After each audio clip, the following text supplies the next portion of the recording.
the sun. Do, do, do, do. Here comes the sun. I say it's alright.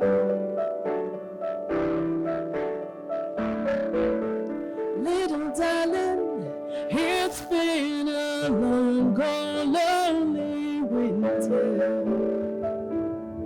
Little darling, it feels like years since it's been clear. Here comes the sun, doo doo doo doo. Here comes the sun. I say it's alright.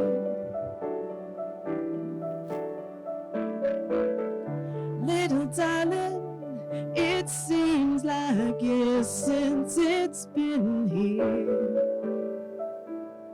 Little darling, it seems like years since it's been here.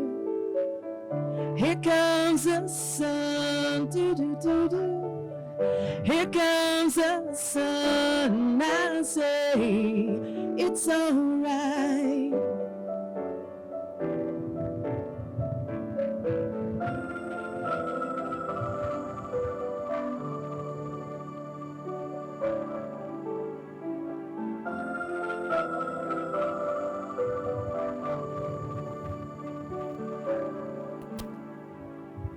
Little darling, I see the ice is slowly melting.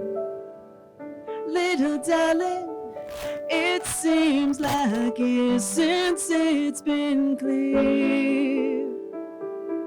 Here comes the sun, do do do do. Here comes the sun. I say it's alright. It's alright.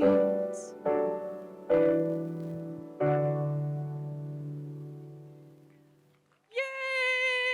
Amazing! That was Kristen Vaughn. Just so you all know, she's incredible. I was just introduced to her. So grateful. And what a fitting song for today. So thank you so much, Madam Mayor, wherever you are. You were over there. There you are.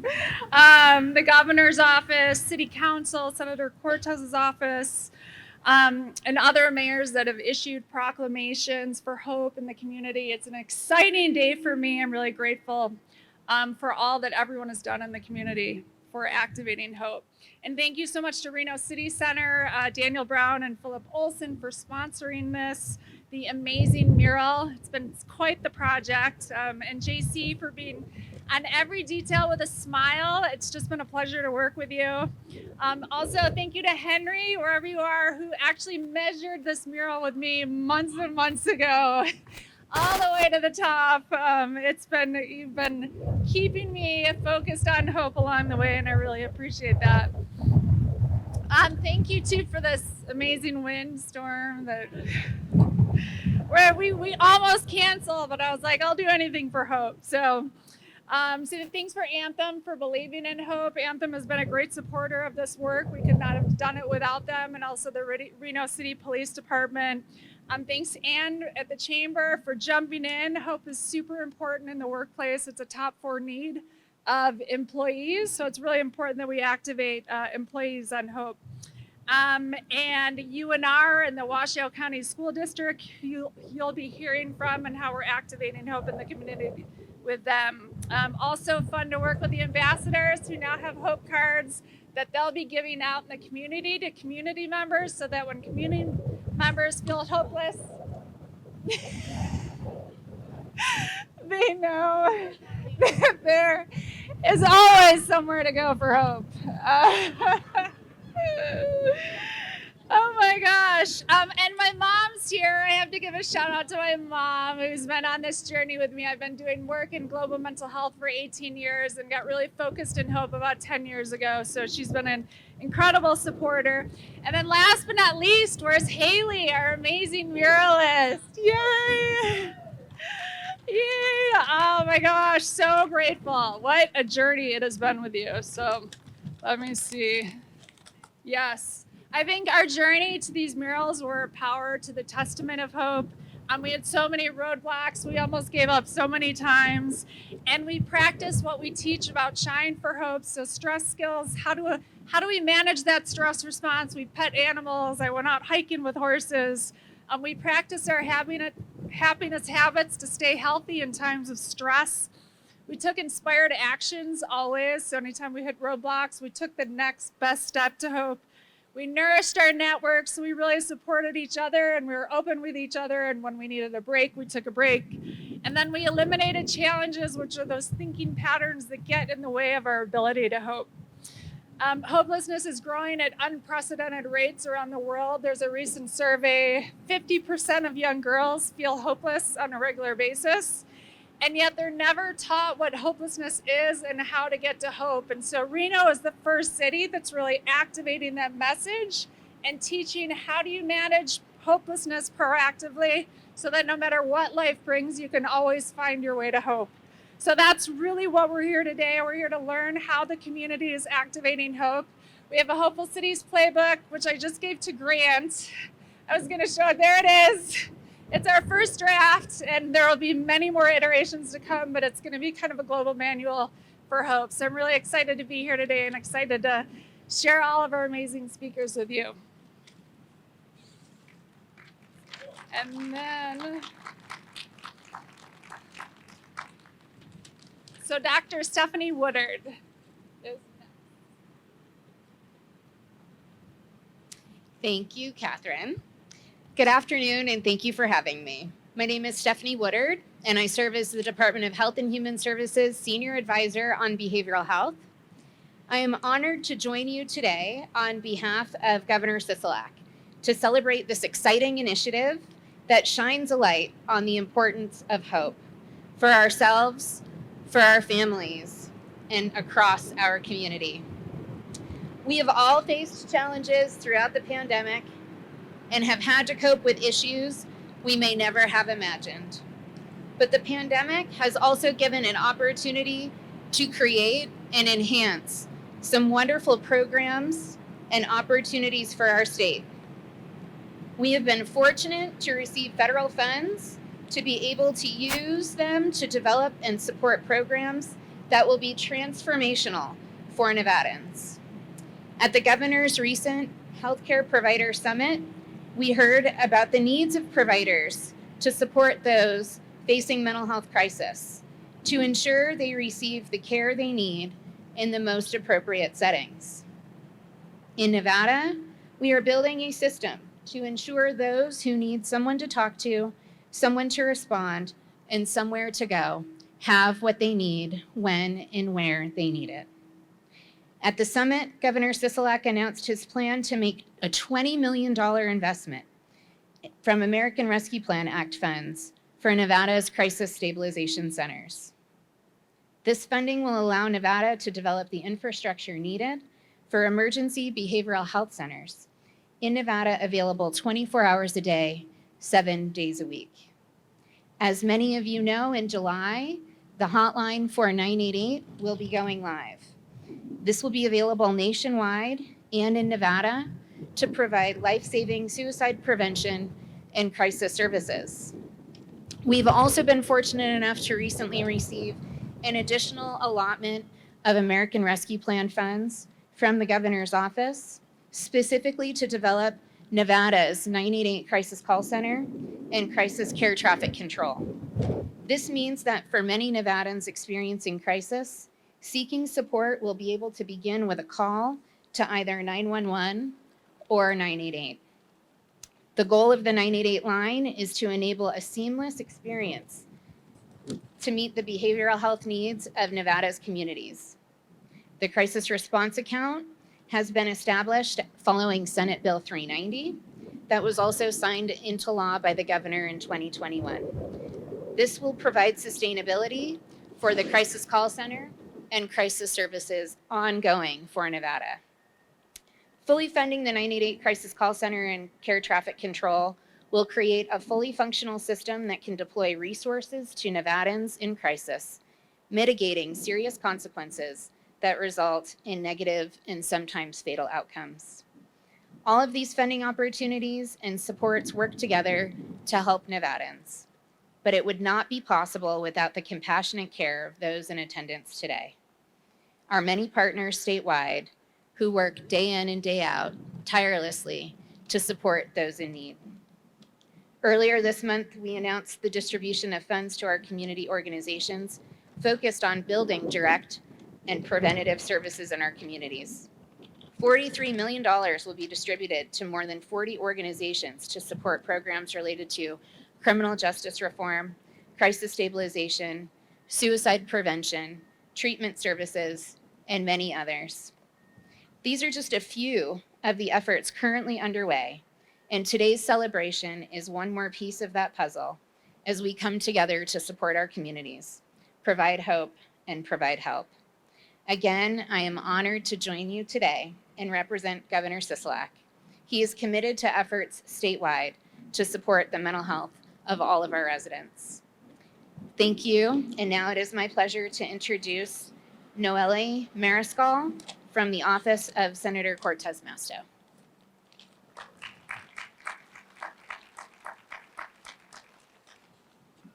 Good afternoon, everyone. My name is Noelle Plasencia Mariscal. I am here on behalf of Senator Catherine Cortez Masto. Senator Cortez Masto would like to offer her sincere congratulations on this special occasion and to thank everyone who has been a contributor in making Reno the first hopeful city in the world as part of the Hopeful Cities initiative. The Senator is pleased to see the initiative be a part of the biggest little city aimed to show that hope is teachable and that having hope is how we move forward together. She sends you a certificate of commendation to commemorate this moment. It reads, Certificate of Commendation presented to Hopeful Cities in recognition of 2020 International Day of Hope and for raising awareness of mental health in our community.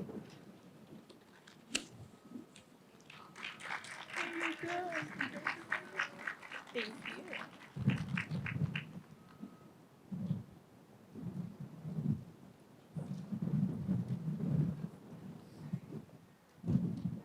Good morning, and I hope my hair doesn't blow away. I am Ann Silver, CEO of the Reno Sparks Chamber of Commerce. I think we've all had moments of despair, and sometimes the sun is shining, but it looks rather gray. But hope is in our DNA. We have to use it more, talk about it more. Certainly with the Chamber, we are very hopeful as we see new businesses come into our community. We've seen businesses thrive and survive the pandemic. And so we're filled with hope. Just driving by here will remind us all. And I'm glad to see so many people here celebrating this important occasion. Thank you so much.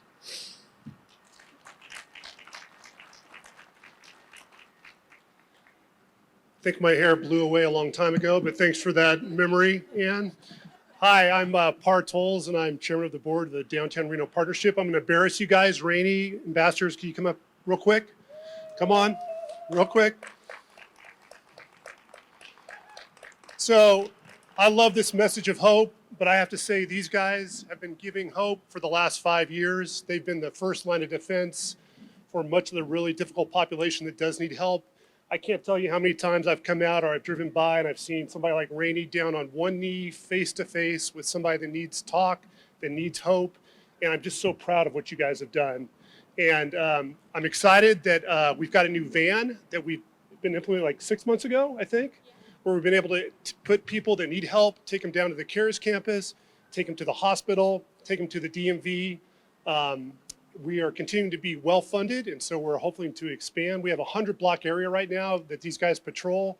We've all agreed to essentially assess ourselves and pay into a fund to help these guys. And I can tell you, and Ollie will tell you, that misdemeanor calls have gone down to the RPD by 50% since these guys have been doing their job. So I am really proud of you guys. I'm looking forward to you having some warm weather so you can enjoy your job a little bit more. But thank you for being the front lines and providing hope every day. And I don't know who's next. Jennifer Lohman from UNR.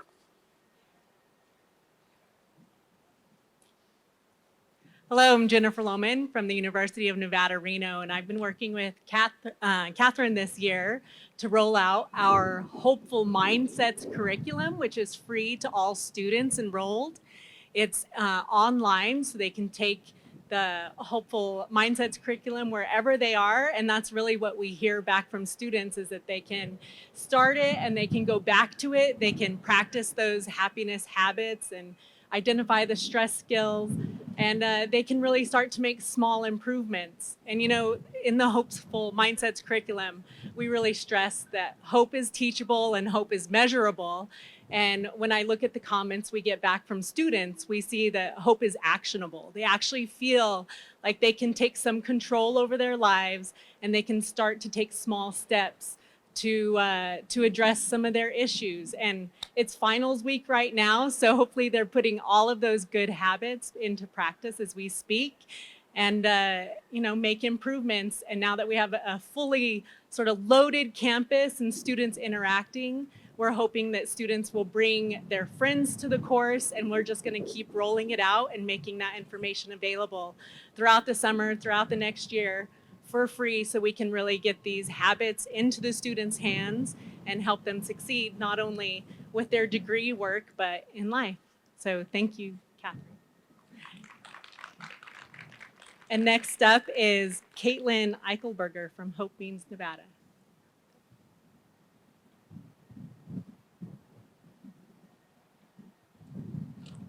Hello, I am Caitlin Eichelberger from Hope Means, Nevada. I am a teen advocate for mental health and spreading awareness for mental health. Through this pandemic, it has been very hard, especially for teenagers and children of people of adolescence, to kind of overcome and their mental illnesses such as anxiety and depression, as many people and the rates of all of these developments of mental illnesses have increased throughout this time.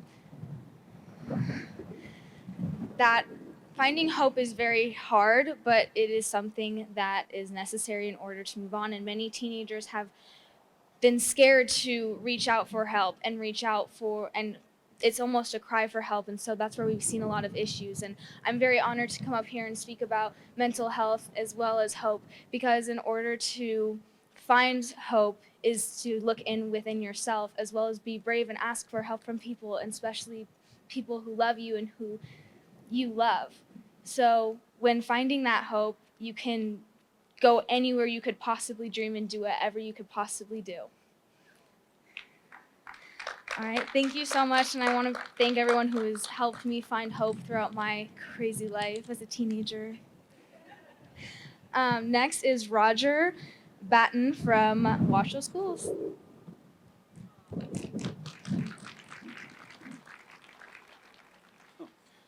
Yes, Roger Batten, Washoe County School District Counseling Department. I remember Catherine talked to us about the Hopeful Minds curriculum, and I was really intrigued that it was on hope. We have a lot of social emotional learning curriculum at the school district, but this one focused on a real preventive factor, hope. Hope seems, I need some hope. Hope seems so simple, but it's so very important to us. It helps us combat despair, discouragement that can really be a factor in students being able to succeed. We have several schools using it right now. They really seem to love it. I got a kind of a poll I put out on them. They said it's really simple to use. It's so positive. The students really like it. Talks about celebrities and all that. They like that. It's engaging. And I think also considering budgets, it was free and we can use it, and that's always helpful. So it's something that I think is really important that we can use our students. It helps, we always talk about mental health and how we can support our students and getting them to graduation, getting them thinking that they can do it and succeed, and hope is there for us. So thank you so much for that and the opportunity to bring Hopeful Minds and the curriculum to our students in the district. I'm going to lose my paperwork here. Next, we have Oliver Miller, Deputy Chief of Police. Thank you.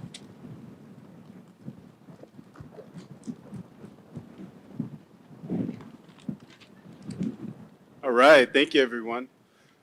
My name is Oliver Miller. I'm a Deputy Chief of the Reno Police Department, and on behalf of the men and women of the Reno Police Department, thank you, Catherine, for having us here. Chief Jason Soto wanted to be here with you. However, he is at a regional meeting. He's actually talking about mental health with other regional leaders. Before I begin, I'd like to take a moment to recognize Mayor Hillary Sheevy, as well as the rest of our staff. Absolutely. Her efforts, our council led by our mayor, her efforts for health and wellness of our first line responders has been incredible. Based on those efforts, the Reno Police Department was able to reestablish our mobile outreach and safety team. We were able to bring our most clinicians back home, back on board with the Reno Police Department. We now have 4 of them working in our building, and they should be done with their training by the end of this month and ready to launch out and work on behalf of this community. So I'm so excited for that. Our most clinical manager, Christy Butler, who is here with us today, she has done a lot to prepare this team, and I'm looking forward to see what she can do on behalf of this community. This team also complements our embedded resource officer, Brandon Casanelli, who will be speaking in just a short time. So thank you, Mayor Sheevy, for all the work you've done on closing the gap for mental health and awareness for our community and our police department. Thank you for that. All right.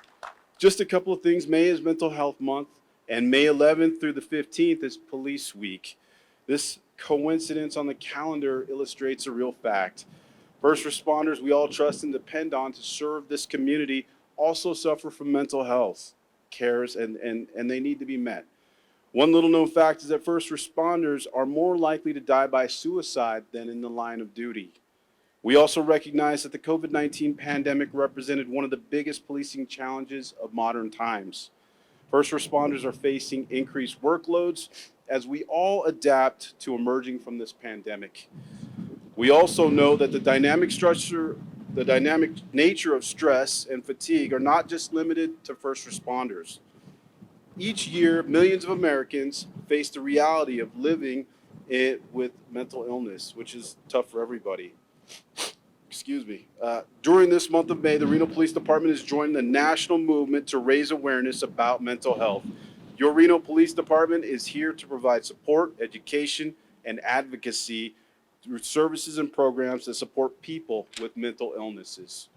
Our goal is to make every day a day of hope.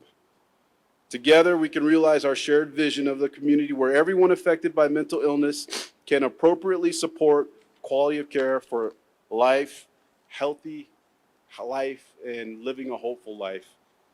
Help us spread the word through awareness and support. Thank you.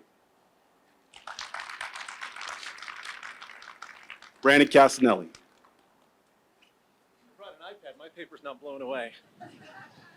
Good afternoon. As Deputy Chief introduced me, my name is Brandon Casanelli, and I'm the Embedded Resource Officer for the Reno Police Department. I'm going to hold on to this so it doesn't blow away. I learned from others. I would like to echo many of the sentiments that Deputy Chief Miller put forth about hope, not just because he's my boss, but from the perspective of the line level officers who, as he mentioned, throughout the preceding 3 years, have endured a series of unprecedented challenges for the police to date.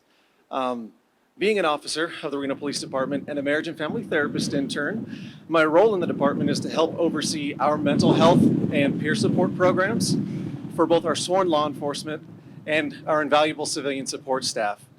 As one might expect, this role has myself and my partners seeing to a great deal of the stressors that go on behind the scenes and that impact the courageous hearts of our devoted public servants. For the last 3 years, I've heard the most harrowing personal accounts from the brave people among us who possess the sensitivity and the wish for a better world to be willing enough, day after day, to show up and suit up for a stressful, highly dangerous job that is often met with the potential for not only local, but national and even global scrutiny, many times manifesting itself in undeserved hate. I wish I could tell you that hope is at an all-time high for us presently, but you expect and you deserve honesty from your police department. But this isn't to say that what has taken place can't be mended or that our collective trials are any reason to discount all that remains possible. It's been an ongoing, genuine mission of Mayor Sheevy and Chief Soto and Chief Miller to improve the well-being of the Reno Police Department and the city of Reno as a whole, and something which my standing before you today in my specialized role is an attestation of. Working with our city leadership, our public information officer, who's also here, I'm going to call him out, and of course, Hopeful Minds, we are on the brink of bringing the Hopeful Minds, or Hopeful Cities, we're on the brink of bringing the Hopeful Minds curriculum into the Washoe County schools, the elementary schools, which will see officers in uniform in classrooms teaching kids these evidence-based practical skills necessary to engender positive mental health in themselves and their families. Our grounded, hopefully realistic hope is that through this process, not only will the kiddos, the teachers, and their families benefit, but from the instantiation of lifelong, meaningful mental wellness, but that our officers will be able to gain some inspiration from the process and that they can put into action for themselves, leading to a healthier, more psychologically flexible, and grounded police force in service of our community.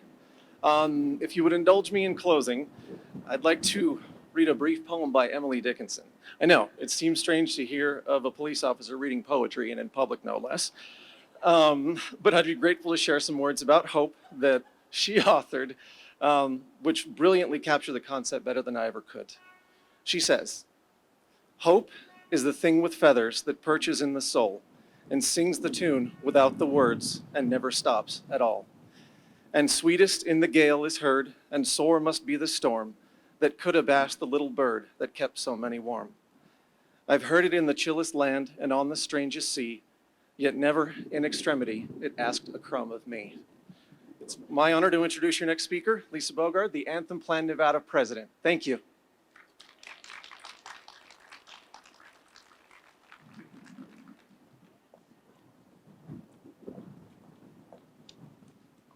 Hi, thank you, Brandon. I did not bring an iPad. I should have. My name is Ashley Jonke. I'm actually not the plan president for Anthem Blue Cross Blue Shield. I'm the government affairs director. Unfortunately, Lisa could not make it here today, but she sends her regards. Thank you, Mayor Sheevy, Chief Soto, Deputy Chief Miller, and others, Catherine, especially, who are here today. I'll make this brief because I know we want to hear from the mayor and others, but Anthem is absolutely thrilled to be a sponsor, a Hopeful City sponsor, and more importantly, a partner and collaborator as we look forward to strengthening relationships across the board to tackle the issue of hopelessness here in the community. Anthem is not just an insurance company that issues ID cards and pays medical claims, as we all might think. We are a life services and support partner. We partner with organizations such as IFRED, governments, nonprofits, and others to enhance the quality of life. We are successful due to our collaborations and partnerships with all of you. Mental health is a huge, huge part of our focus. Our team understands the challenges and hopelessness that some of our members have felt and continue to feel, particularly among our children and teens. This is why we are so thrilled to sponsor Police Teaching Hopeful Minds. This training program will instruct police officers how to implement the Hopeful Minds program in not only our school systems, but in after-school programs with the housing authorities and through other community initiatives, as Brandon had briefly mentioned as well. We understand the challenges, and Anthem will continue to respond with support and programs involving mental health. So thank you so much. We appreciate it. Oh, and I'm introducing the next speaker, who is Grant Denton with the Karma Box Project.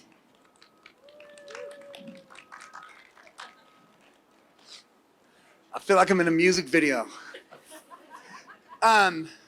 So I've been working, I didn't prepare anything, so I don't have any papers to fly away. So so I've been working with the homeless, the addicted, and the mentally ill population for about 8 years. And more recently, I've had an opportunity to travel to some cities with some of the worst homeless populations ever. And we notice that it's hopeless. It feels hopeless, and there's a cost to not having hope. It's the cost of doing it wrong, the cost of doing it right, and the cost of not doing it at all, of not having hope. And I think that that Reno is doing it right by initiating this plan.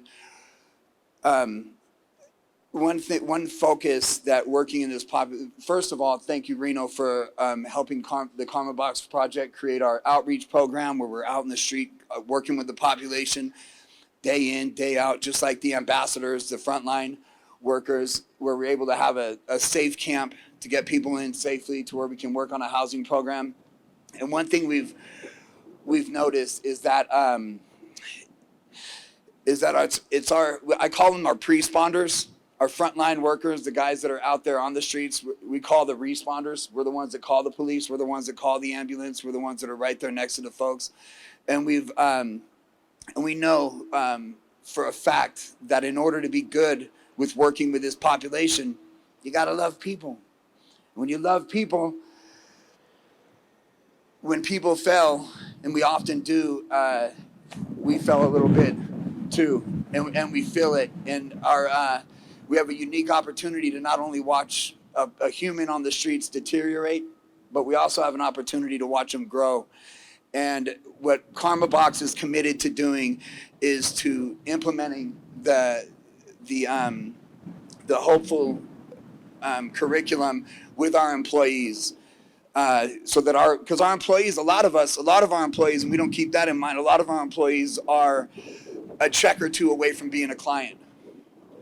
A lot of our employees are a check or two away from being a client. We have to be mindful of that. So in order for us to do well, or our population to do well, the homeless population, we have to do well. And so we're going to implement the hopeful program so that our folks can do well, so that we can keep getting people off the streets. So thank you, Reno. Thank you.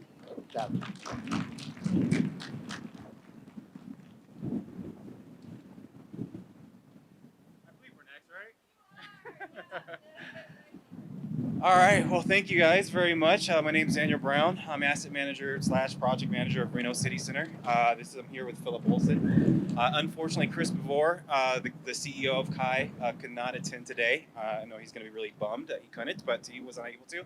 But we are blessed enough to have Philip. I'll make my remarks extremely brief so that we can hear from the mayor. But I remember when we first had the opportunity to meet with Catherine and hear about what she was, this organization that for the first time I was hearing about, Hopeful Cities, and hearing a little bit more about it in the curriculum. That organization, what they're doing, makes perfect sense for this project. I remember when Chris Bevore first called me and said, Daniel, we are going to take on a 1.4 million square foot property. We are going to, instead of, most developers would look at this and say, we're going to bring it down to the ground and build it back up. He said, no, what we're going to do is we're going to do the largest adaptive reuse this nation has ever seen. And we are going to convert it over to multifamily housing. That was a plan, that was a goal that was birthed out of hope. When we were sat down and we wondered in the middle of COVID, how are we going to get a workforce of 200 plus people here in the middle of COVID in the labor market the way that it was going? And when we sat down and we looked outside and we said, well, wait a minute, the talent's here. The talent is on the streets. Bring them in. Let's provide housing. Let's provide food. Let's provide the resources that they need in order for them to better themselves, find a new craft, and take that on and start a new career. That was a plan that was birthed out of hope. The day-by-day task that our team has to do here, going in, demolishing, taking down. Human beings, we like to create, right? And when you're day by day going through and you're tearing down walls week after week, month after month, almost a whole year, that does something to your mental state, right? You want to see the fruits of your labor. That strength, that hope, you need hope to gather that strength to see what you're working for. And so, when I look at this project, I see that the reason why this mural, this program makes perfect sense is because our Reno City Center is the manifestation of what hope looks like. And so looking at this project, I hope the city, the people can look at this and see something that hope is able to accomplish. So I'll leave it at that. Just a quick word and echoing what Daniel said. I mean, this project really embodied that hopelessness in a moment that we as individuals may feel. That vacuum is where hopelessness comes in. but bringing that purpose that comes with hope to bring that life back, to bring that energy back.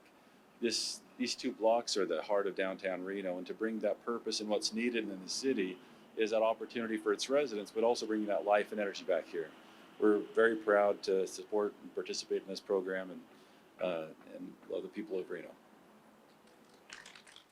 So with that, I think we introduce Hillary. Hillary, Phoebe, where's she at? Oh, there she is. Awesome.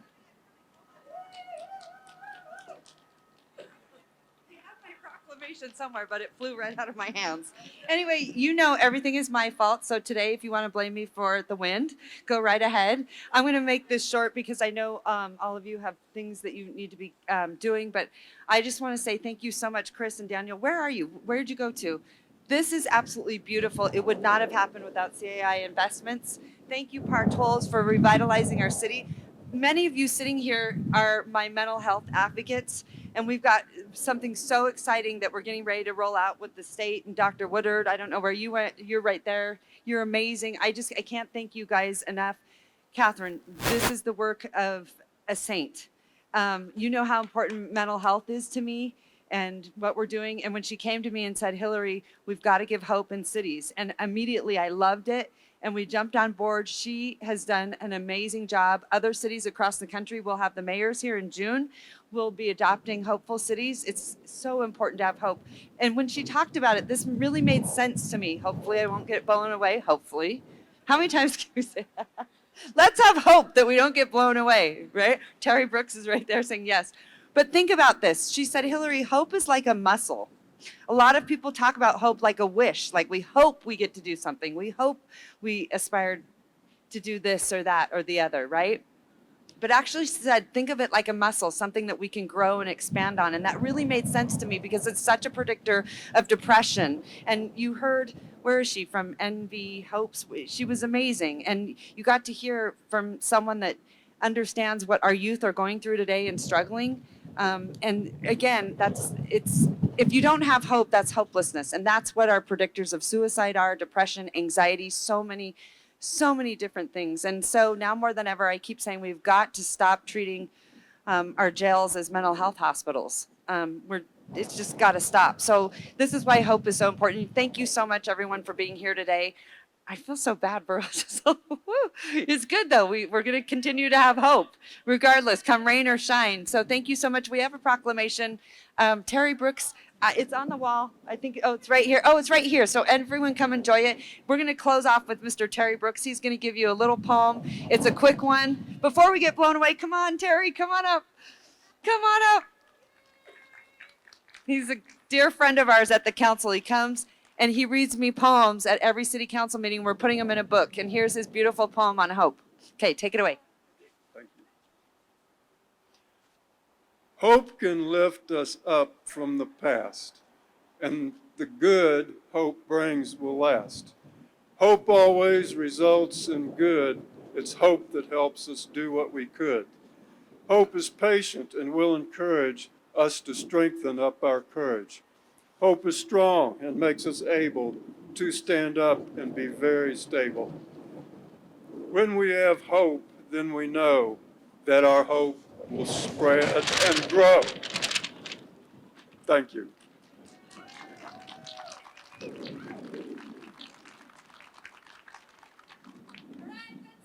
Thank you all so much for coming. We have a bunch of sunflowers. Take sunflowers home, hand them out, give them to people. Like there's research that says 100% of people have positive reactions to sunflowers, so it's pretty good. You've got pretty good odds of making someone's day. And we also have signs. You can put up yard signs for hope, spread the message about hope and hopeful cities. And thank you all so much. It's so exciting to be here and get all of your support.